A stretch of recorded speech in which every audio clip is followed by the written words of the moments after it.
Hello students, we are back again. We are there on Unit 1, and in Unit 1 we are there on session 5 now, and this continues with the communication skill, and this session 5 is based on parts of sentences and parts of speech.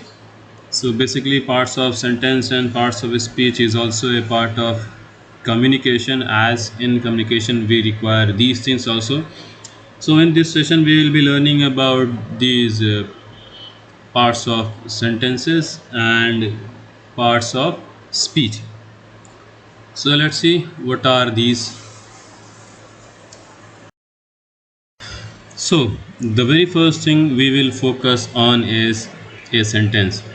So as you all know that a sentence is a group of words which makes a complete sense. So if there is a sentence, certainly there will be a number of words also, and all those words will be grouped into different parts of sentences. So basically when we talk about parts of sentences, in a sentence has three parts: a subject, a predicate, and a object. A simplest sentence may have only two things: a subject and a predicate. So we will now discuss about what is subject. So if we take the very first part of the sentence, that is subject, so we can say that in English grammar a subject is one of the part of a sentence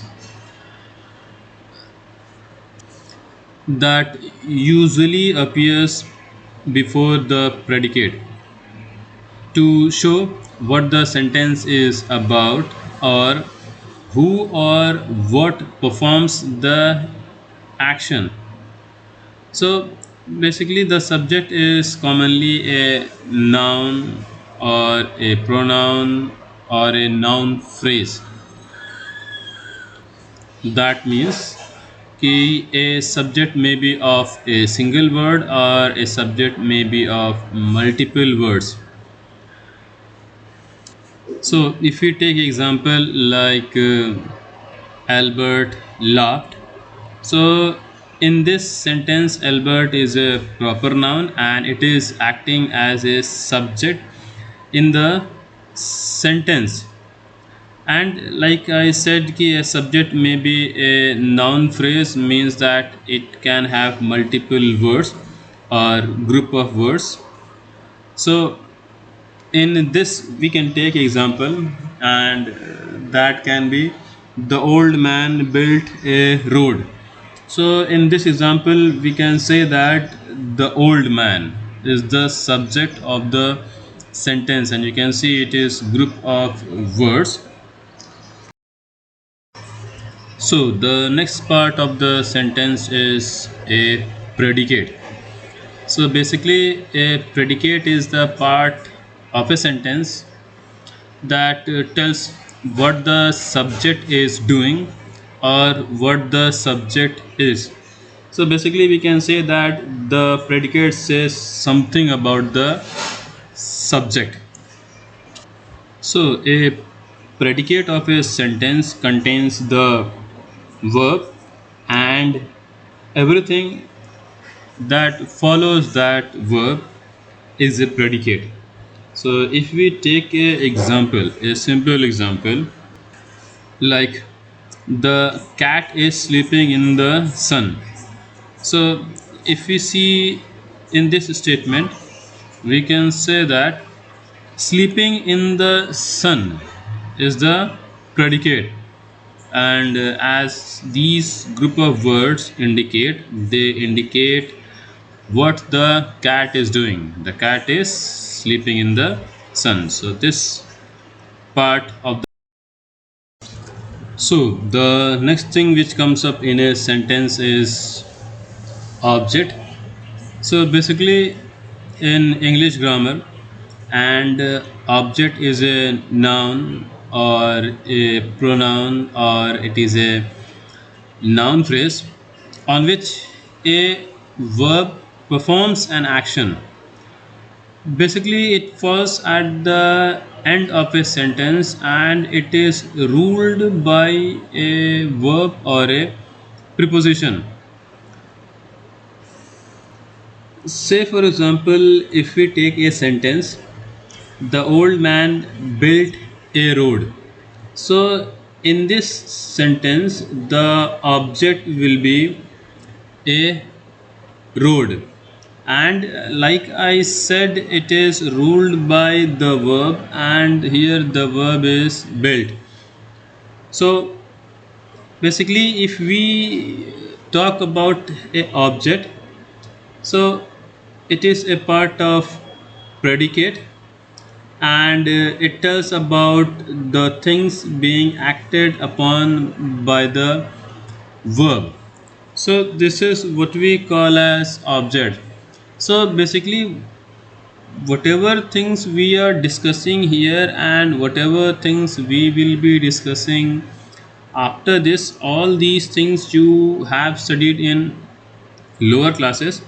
So this will be just like a revision. Parts of speech, I guess you all are studying from last few years, and you all are aware what are the parts of speech and what they do. So we will be seeing once again as a recalling back all those parts of speech again. So basically, when we talk about parts of speech, we have noun, we have pronoun, verb, adjective, article, adverb, preposition, conjunction, and interjection. So these all nine are parts of speech which we will be discussing now. So basically, we will start with the very first one, that is noun. When we talk about noun in grammar, we can say that a noun is a word that names a person, place, thing, or idea. Say, for example, Ramesh, Mohan, Delhi, Bombay, box, table. These all are the names of either a person, place, or thing, and these all names or words are termed as noun. So basically, we can say that these are the words for a person, place, or thing. The next thing which comes up is pronoun. So when we talk about pronoun, we can say that these are the words that comes in place of a noun. These words, or we can say pronouns, can do all the things that nouns can do. They can be subject, they can be objects, like he, she, I, we, us, him, her. These all are the words which we can say are termed as pronoun, and you can see clearly that these all are the words which are used in place of a. The next is verb. In simple form, we can say it is a doing word.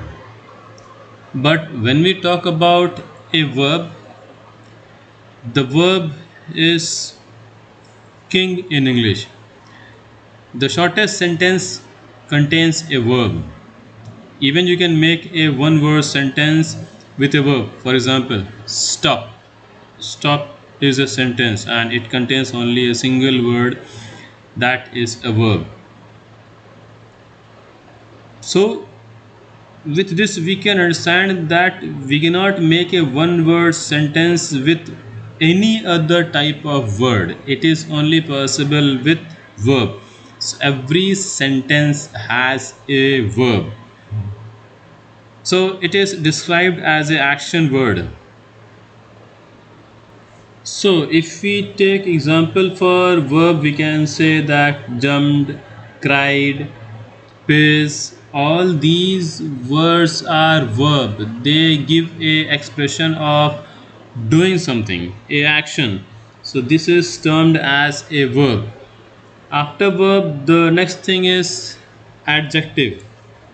So when we talk about adjective, these adjectives are the words that describe the qualities of noun or pronoun used in a sentence. These can also describe the quantity of nouns like many, few, millions, 10, 20. These all are describing the quantity of a noun. So if you take example, say for example, we say green pole. So pole is a noun, and in this green is adjective. And if you take one more example, and that if you say a young boy, so we can say. So if we talk about the next thing, and that is article. The articles are the words a, an, and the. These words define whether something is specific or unspecific, and this article is categorized. Two categories are there. One is definite article, and the other one is indefinite article. In indefinite article, the comes. The is called the definite article. It defines its noun as something specific. Say for example, if we say this is the lake, so it is defining the lake, a particular lake. And if we talk about the other one, that is the indefinite article, and this we have two, a and an. So basically a and an are called indefinite article. These article define their noun as something unspecific, like common. So if you say again the same sentence in a different way, and we say this is a lake. So if we say a lake, that means it can be any lake, not a specific lake. So we can see that articles are three, that is a, an, and the, and it is categorized in two groups. One is definite article, in which the comes, which has specific, and the other type is indefinite article, in which the next two comes up, that is a and an, and these talks about some unspecific things. So this is what we termed as article. The next thing which comes in parts of a speech is adverb. So when we talk about adverb, we say that it is a word that describes an adjective, adverb, or verb. So to understand more, we can say that it is a word that is used to change, modify, or qualify several types of words, including an adjective, a verb, a clause, or another, even adverb, or any other type of word or phrase, with the exception of determiners and adjectives. It directly modifies noun. So if you want to understand it more clearly, we can say that adverb are the words that provide context. Especially adverb provide a description of how, where, when, in what manner, and to what extent something.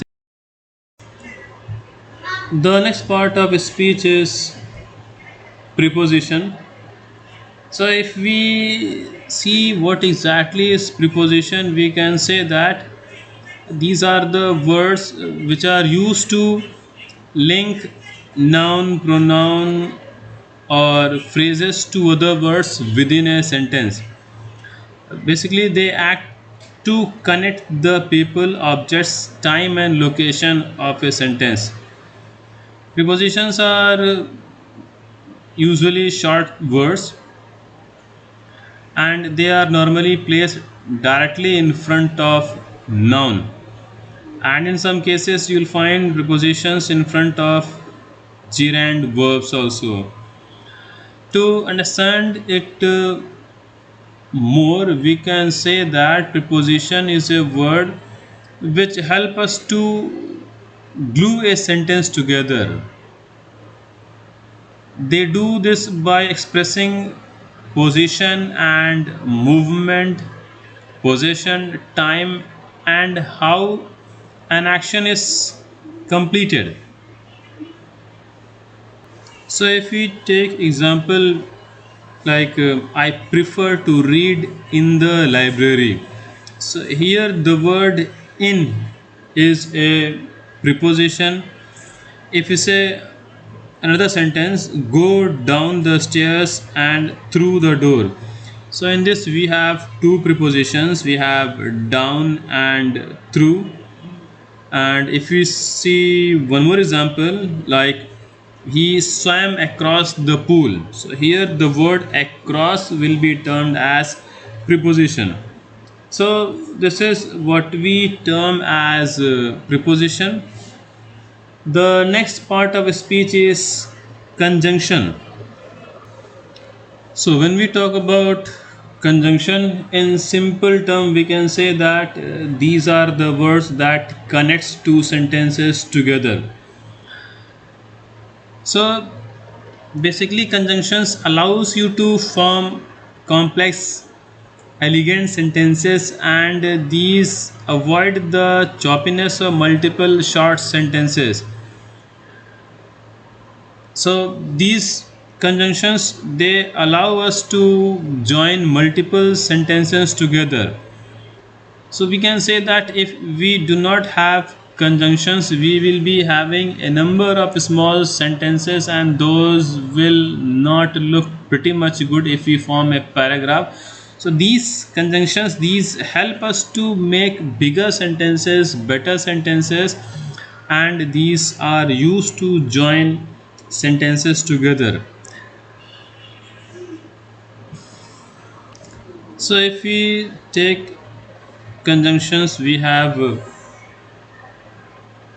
and, as, because, but, for, or, neither, not, not only, and many more conjunctions are there. All these words are used to join multiple sentences together. Say for example, if I say I have two goldfish and a cat. So in this we have two sentences. The first sentence is I have two goldfish, and the second sentence is a cat. So these two sentences are connected using a conjunction that is termed as and. So we have a simple sentence which have multiple sentences in together. I have two goldfish.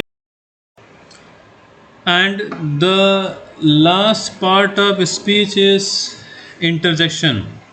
So if we talk about interjection, we can say that it is a word that is added to a sentence to convey an emotion or a sentiment such as surprise, disgust, joy, excitement, or enthusiasm.